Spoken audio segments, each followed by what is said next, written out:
छोड़ देना, बाबूजी छोड़ देना, बाबूजी छोड़ दे।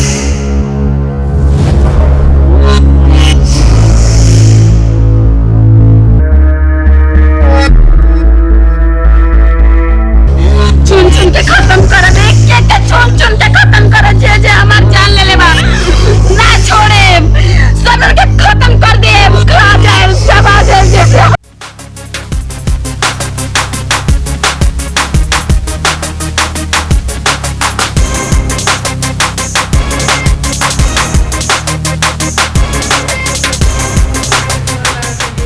कौनो डर के बात नहीं है यार। चलो बाबूजी हमर हीरा हो ज्यादा खिसियारी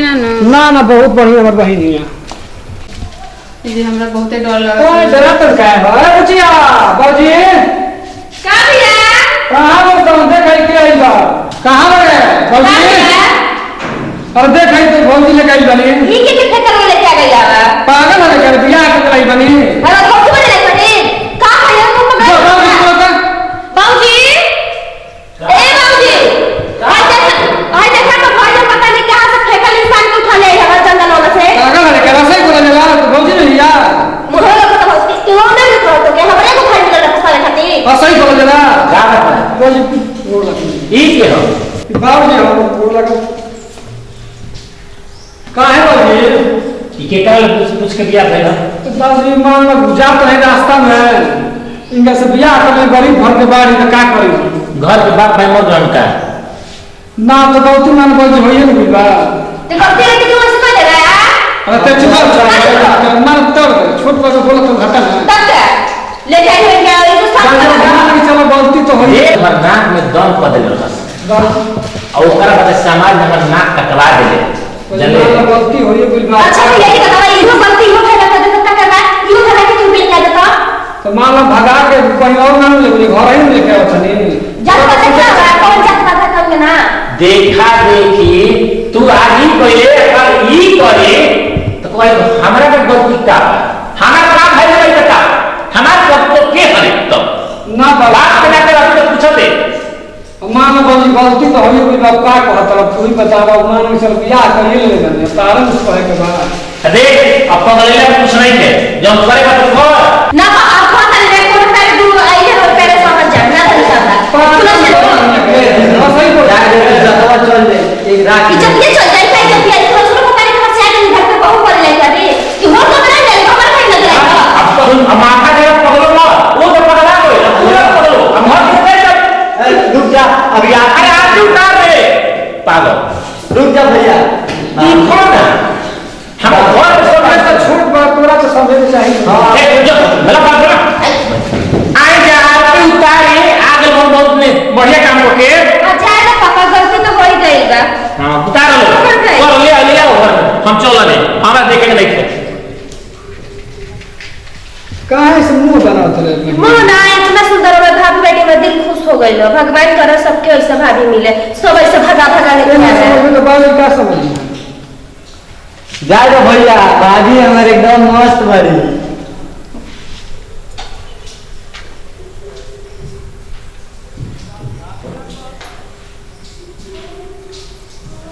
अब जल्दी आ गल बैठो तो बुआ हमें बनावा ठीक है ना हम लोग का चाचा भौजी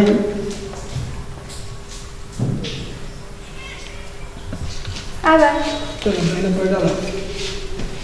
आए लोग तो ले इधर आओ चलिए ऐसे ना जाए भैया अंदर हमारा नेक चाहिए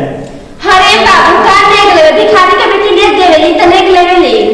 जाओ से पागल है भैया देख के मारो ले इधर भैया के कमा भैया के धन कने है बात सजल बा शरीर बनल बा पागल बहिन भी जाए तो जाओ भैया आता है रोने मोरोने तो खसो गया लोग धर को दवाई करत है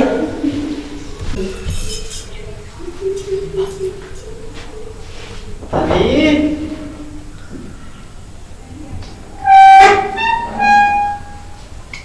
भाभी 2 मिनट तू हट ना तो भैया का कहत हम सुनो का को तंजीरावा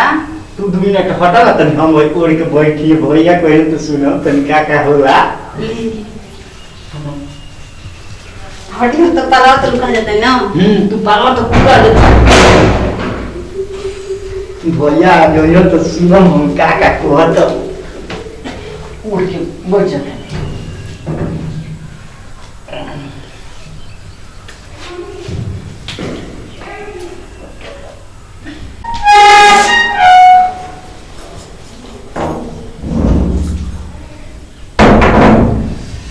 चलो बड़ा ढेर दिन के बाद चलिए अब काटे के बाद काहे हम हाथ तो पले बढ़ू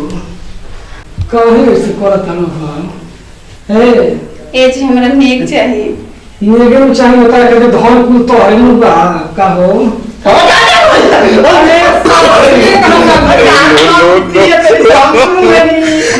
भौजी के हाथ में एक रुपया वाला तारो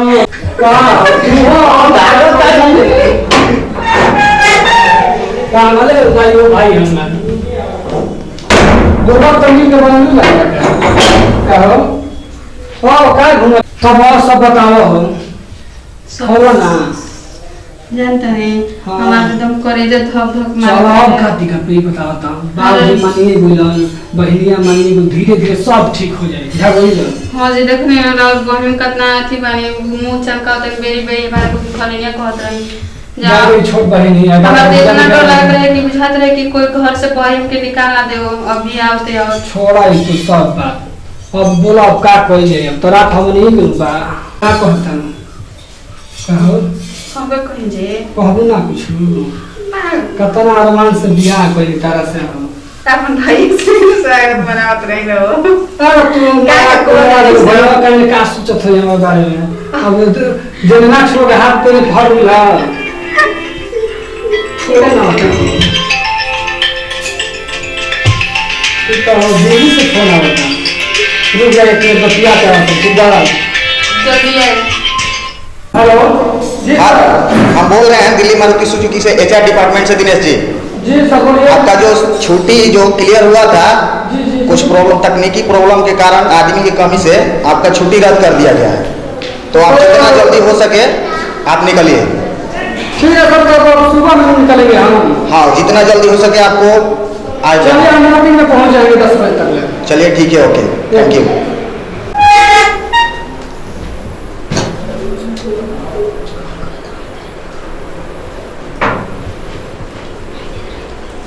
गाँव दिल्ली से फोन तो दिल्ली से फोन वाला देखने उधर सकल जाला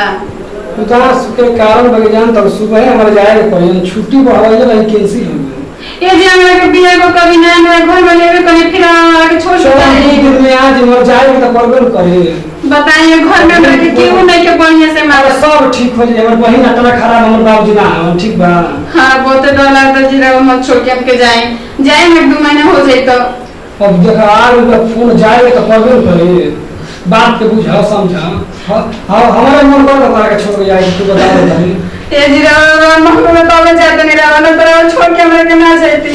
आए रह कोई बाबू जीरा सब से मिल के रही हम सब राखी प्यार से तरह ठीक बा आ कोई हमको दुख दे तो का करम जी के कैसे कहा जाए पागल हम लोग सब ठीक हम ना जाते ना हम ना जाते हमरा क्या हमरो को जाए ना देबे हमरो को बोलबे का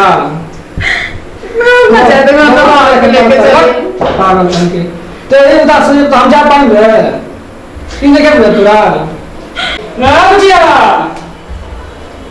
कजाल हां भैया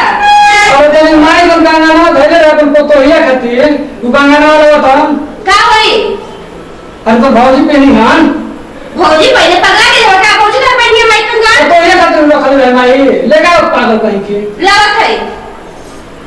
साफ बोलना ही नहीं है जाए तो ठीक हो छोड़ सकता दे तो है। सब यार घर में दुल्हन को बहन यार इको संको मंडा हां तनी माई अपन पत्तो खातिर रखले रहे अच्छा ला भैया पहना देते हैं हम का पहले यो का तो बटला ना कचका पहले के चल ये कोई बोल रहा है देखे मान हम जा करे हमारा फोन आ गेलो जे तो दिल्ली जाए के बा दिल्ली जात हो भैया हां फोन आ गेलो हमार मुर्निए में निकाले के बा हां तो हम लोग का कर बजा पहना दे जो तो भैया को क्रस्त हम दवाई करत तो सारा मल छड़ा दे हां दा टाइट हो भैया प्यार से पहना पहना दे पैसे भाभी कितना सुंदर लगत है तो लाखों में एगो देखा तरह के लाइन में तोरा खातिर भौजी 10 ज्यादा भाभी हाँ जी ज्यादा है हमें भाभी कितना सुंदर लगा था नहीं तो कहां ऊंचा मारो तो ठीक बन जाए भैया देखिए ना कितना अच्छा लगा था ना छोटिया पकड़ तुमने मसाला कर दिया था ठीक बना बहुत सुंदर लगा था जाए भैया तो सा दवाई हम करा था नहीं जाएगा कुलछड़ी डाई ये समाज को अपने के नालें जी वैसे बोल के चल दुनिया मुझे दिए हम ऐसे कहते हैं कि हमें के जो कोई घर पर मारत बोलत नहीं के रावण मर जाए छोड़ के तो हुआ कि मारत नहीं की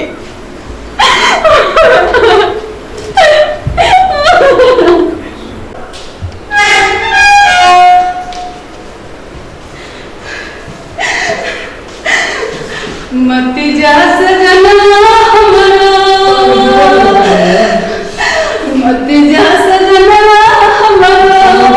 ससुरा में छोड़ के ऐसे रही धनिया तो नया नया घर में कैसे रही धनिया घर में कैसे रही धनिया ना जाए ना कोई काम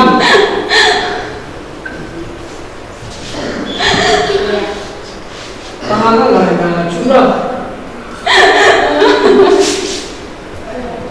एली मत ना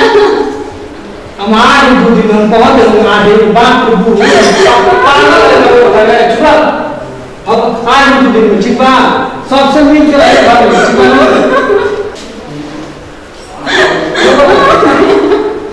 चलो जा ठीक है मन से रहे रोड पागल है कहां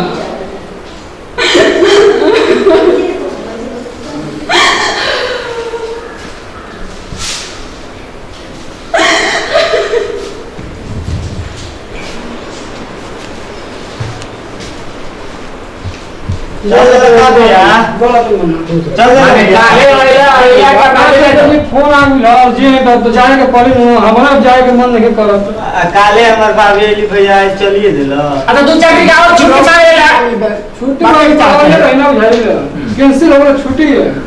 जाता हो हां सर सामान ले लो नो हां सब देख सामान कोनो दिक्कत है ना पैसा कोई बा नो हां सब तो निकल सामने पर निकलो क्या निकलो जा तो का भैया हां रे प्रणाम भैया जा बढ़िया से रहिए भौजी हां भौजी के बहुत सेवा पानी करब जा इतना सेवा पानी करब ना तो कब सोचले ना रही है ई लागत है हमर लड़का ऐसा नालायक बउए कि बियाह क के लिया देलस कौन जात या कैसन ही या गरीब या अमीर या आई अब एकरा के लड़का के आगे बोल लड़का के आगे कैसे हम का करे कहीं अब सियाम लड़का हो गए और मारलो तो न सफरी हमार जी तो बतिया ठीके कहता नहीं उ केवन जात की लड़की है वो पता बा कुछ ई छोड़ो जात बियाह के लड़का के जो नालायक गुर पसंद जात आया तो जानकारी तो नहीं थे कोई के तो करे तो घर में भूकले दिहला चाहता है लड़का में सहकार जो घर में बदगुना हां बोल बाबू ई बताओ हाथना बढ़िया घर दुआर खेत बधार सब भरल बा ई गो मतलब 50 गो लोग बियाह करे खातिर लइका दान दहेज घोड़ा सब कुछ मिली वैसा कमी ना माई के जो सोने के कंगनवा रहा भैया दीवार में डालिया के पहले खातिर हमें पूछ लिया इस कब माई कहले पर तो है खातिर तो ही आई बोल तेरे का पापा दो बाप कहता तो छोटियो खा ले समझ कुत्ता कहीं का ये सब कुत्ता का रौनक बा यार लइका के बात समझदार के लेकिन समझदारी इतना बतिया कही ई बताओ समाज में तो नाक कट गई ओकरा बाद हम तो हेजो पाट पीर गई तो ओकरा बाद तू को अदर कॉमन दे देलन ई बात तो माई के कॉमन दे तो जोतर है समाज में ना नाक तो कटवा देला माई के जो आरबान भालू होते जरा पतो ही बन गया कुल छनी में के हायरा बो हाय जिंदारा बुझा रे का करे चल रे वो तो कोनो काम नहीं अब कराई हम का करी बताई सके तो हमारा घर बुजुर्ग पाओ हम घर का बुजुर्ग बनी हमारे कोई कहले नहीं के सहकार धोले रहो अरे हम अच्छा मां के बाबा में गलती बैठी तो तोहर पापा गलती रह जे तोहर बाप ना मान ले अरे हमारा में गलती में क्यों सुधारे चाहिए हमरा से तो मेरी बहन आजकल के ना भाईगो ना लायक मुझे पता है मेरा बता कुछ खिया मत माटी मार दे लिया नहीं तो बस और बहुत आली सोने के कंगन का नाम मिला पापा तो कर मुंह हल्का रख गो जानी भलो पर जान मार के फेंक दे वो कंगन छीन ले रहे तो जान मार को ऐसा कर का दे दी का लाठी रखो मारे पड़ जाए हम मान ले सकेला तू आई बिया घर में आके जन हम बाड़ी जा आउ जो गहना पूरियो तुरंत बिया करे धोइले पे वो लेके भाग हमेशा निगरानी रखिए सामान जन दोगे गहना गुड़िया पैसा को लेके भाग मत जाओ भाग जा जहर मिला के तू को दे सकेले पिए के खाए वहां माथा पर मैटर्स पे लोग जो पहले ले बैठे और हां बाबूजी पानी तो लाई ले का कर लगली ले खाई नहीं अभी तक से ना ले पैसा मर लड़की बिया ली बाबूजी ई तोरा से पानी के मार से तुलस ले के मार से ले पानी भाग में जाओ जर जाओ मर जाओ वो सारा का मतलब है ये चल हट हमारे सामने से दूर हट नक्ता लगे का एक चेहरा नहीं देखो चाह अब तारा सो हो जाते हम क्या करी बताई तो हम क्या करी तारा सो ठीक भइल बा सब हमरा कुछ नहीं के भाई तू ही जाने कुल करो हां तू कर बस ई रही ना ऊपर मन बहका के छोड़ले बड़ा ई बता मन बहका के छोड़ले बड़ा तू नहीं जो रुके एक उपाय हो सकता है उपाय कहां भी कर दे हम उपाय कर सकते हैं देखो हमारा दिमाग में को बात आवता है एरा के ऐसे न आए ई जाई ना घर से एकरा के हमरा इहे लागत है नो एकरा के लइका त पाना आई कॉल तू बिया को के ले आई पापा हां बाबू बता बैठो सारा अग्रस ले बता का अब तो जा रही दिए हां सलाह दे आवे आए है तो बोल तू बोलो तू बोल कह पहले पापा भैया तो चल गई बहरी तो चल गई दिल्ली अरे डैनिया ने कंगन देने वाली नहीं बा ना दी लो ना दी बोल रही बोल वही ना दी का करूं पापा बताओ तो ना दी अच्छे जब देखो कि हमें तो कंगन और ऐसे छिपा के चलत है आज जब तले अच्छा छे उन दीवार के चला ना कंगन देवे ना करी एक बात हमरा से सुन ना सुन ना कंगन के छोड़ कंगन तो मिल जाए तो मनो मिल जाए कंगन ओकर बाप दी है वो करे का बोले सुरेशवा के बेटी थी नहीं सुरेशवा के बेटी तो देबे करे कंगन वो सुना कंगन वो दी आई तो मुआ दिया जा हमरा बात में यही लगा था हमरो दिमाग बा मुआ दिया जा मुआ के गाड़ दिया जा इसलिए आ दूसरा बिया को होई लेकर के तो ढेर दान दहेज मिली सुरेशवा के बेटी बस उतर आई नहीं है जब चाहे जब भाई के सब दर्द हमारे ऊपर एक के उपाय ना ससुर ने कुछ नहीं रात के या सुबह को बताइए चक्कर मार दे जे तो चक्कर को दे जा नहीं हां तो भी घुमा दे जा अम्मा के जल्दी ओकरा पे प्रकार दे आ ओकर बता जी भाई बोले कह दो गाड़ी नहीं किया देना चिंचवा पे खाए खाती ना और रोज खा लिए ना डाल दे गई तू पकड़ ली प्रशासन कहती है जेल कर दी ओए पापा सोई करा जान थवा कंगनवा मारी के तेरा पापा अरे हम जानो त नहीं समझ ए तू हो दियो अब तो गाना में मिल जाइबू गाना में मिल जाई हमारे साल के लोग कंगन नहीं लगा उसको लछड़ी कहते नहीं तो से तो सीधा मत एरा ये काम कर जा अच्छा ना ये पापा अभी ना सुतले ना हो या बैठले हो ठीक है ना अब तो मुंगा दे जा मुंगा के कंगन छीन ले चल अरे माई करबान के दे दे कैसे सोच रहे रे ना रहला के नो ना तो हम सब पक्ष में रहेला रहला के ना ले जाइए तो भैया के बता दी बता दे और तो भाग बेटर हो जाए भाग गई पता नहीं कहां चल गई हाँ। भगेली और भाग के गई भगेली को ठिकाना बा ना कोनो ठीक नहीं ठीक है चल कितना दर्द करा ताटे ये विधाता हम तो सोच रहे हैं कि दुनिया के दिन लौटे लेकिन हमारे दिन तो ये न लौटो सास लड़की तो ससुर वाला तो बहुत तेरे दुख देता रहा दादा बहुत तेरे दुख देता रही वहाँ की चल भी नहीं छोड़ के लेकिन एक बार फोन करके ना पूछने की हालत है कैसन बारे कैसन ना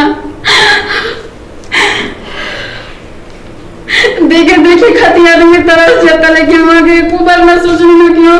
के बारे कैसन की ना ठीक बारे की ना ऐसी देखो तो कितना चोट लगल बा उनके कितना मतलब और भाई बाप और बहन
कुर्सी लगा के भी कोती नहीं हो ये कोती हैं कभी कभी कैसे आप कोई बैठा है हम समझ नहीं अरे सुन हम छोड़ खाती जा ना आज ये बहला नहीं है वो देखी तो दिखा को प्रेस सोचता नहीं हो तो घर में बैठे सब क्या क्यों नहीं काट देना पीछे खींच ये पीछे मत दिखा चलो चल देख के मजा आ रहा है देखो सुन जो ना तो मम्मी लोग का काम बनाए देखी बैठे हैं मगर नहीं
हालत चेंज हो गई